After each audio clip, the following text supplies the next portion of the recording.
కొన్ని వాస్తవాలను కూడా ఈ రోజు మనం మాట్లాడుకోవాలి. తెలంగాణ రాష్ట్రంలో 40,000 పైచిలకు పాఠశాలలు ఉంటే ప్రభుత్వ ఆధీనంలో 30,000 పాఠశాలలు ప్రభుత్వ ఆధీనంలో ఉన్నాయి. 30,000 పాఠశాలలో 26 లక్షల మంది విద్యార్థులు ఉన్నారు. కానీ అదే ప్రైవేట్లో 10,000 పాఠశాలలు ఉంటే 33 లక్షల మంది విద్యార్థులు ఈరోజు ప్రైవేట్ పాఠశాలల్లో చదువుకుంటున్నారు. నేను ఈరోజు ఈ ఆత్మీయ సమ్మేళనంలో మా ఉపాధ్యాయులను నేను ఒకటే అడుగుతున్నా, ప్రైవేటు పాఠశాలల్లో మీకంటే గొప్పగా చదువుకున్నోళ్ళు, మీకంటే ఎక్కువ చదువుకున్నోళ్ళు టీచర్లు ఉన్నారా? ఒక్కసారి ఆలోచన చేయండి.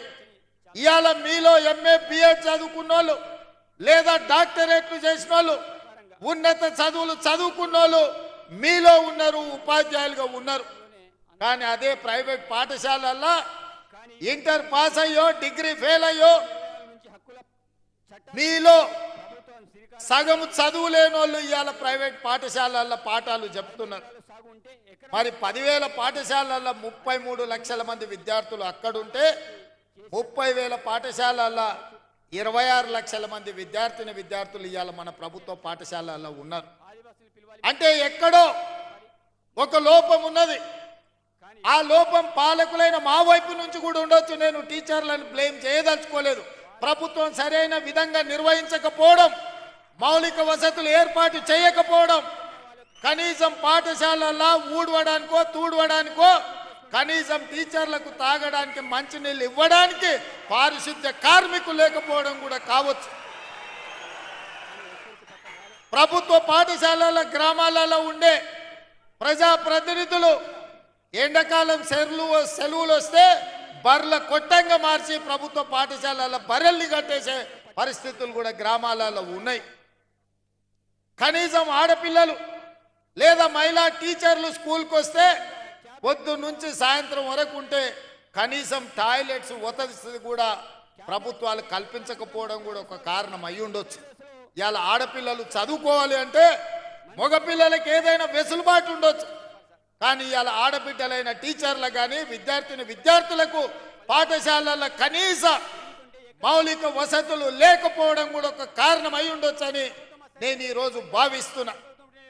కనీసం పాఠశాలల్లో టీచర్లకు మంచినీళ్ళు ఇవ్వడానికో పాఠశాలను ఊడవడానికో కూడా చిన్న చిన్న పారిశుద్ధ్య కార్మికులు లేకపోవడం కూడా ఇవాళ మనం ఆలోచన చేయాల్సిన అవసరం ఉన్నది మిత్రులారా. అందుకే ఈరోజు ఈ ప్రభుత్వం స్పష్టంగా పాఠాలు చెప్పే టీచర్లకు గత 10 సంవత్సరాలలో నాకు తెలిసి ఏనాడు కూడా మొదటి తారీఖు నాడు జీతాలు ఇచ్చిన సందర్భం లేదని నేను భావిస్తున్నా.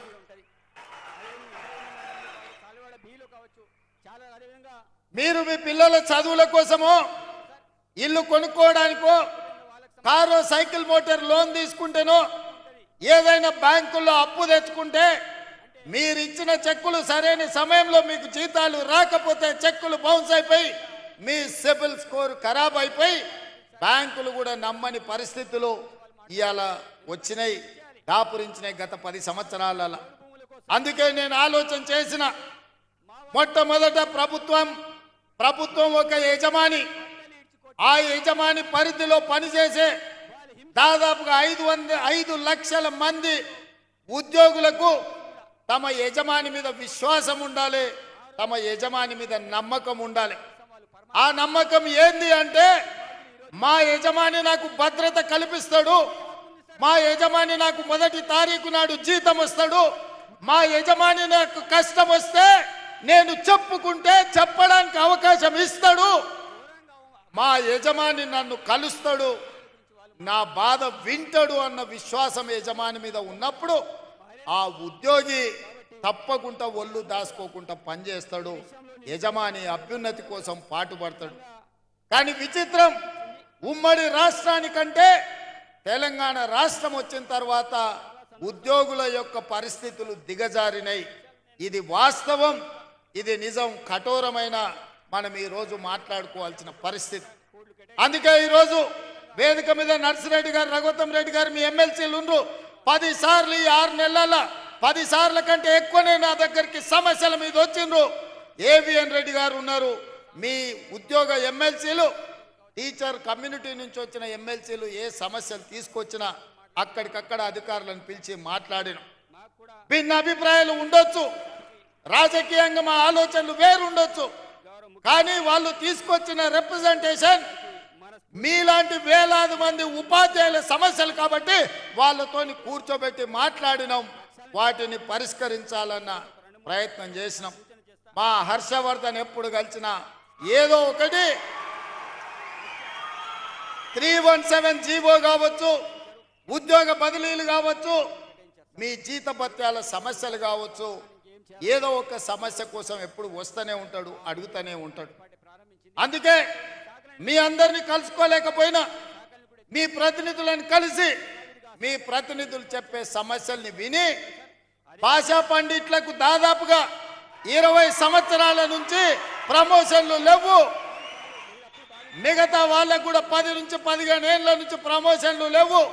పెద్దలు కోదండరామ్ గారు చెప్పినట్టు మా జీవిత కాలంలో ఒక్క ప్రమోషన్ అయినా చూస్తామా, చూడకుంటేనే రిటైర్ అయిపోతామని ఆవేదన చెందుతున్నారన్న దృష్టికి తెచ్చింది.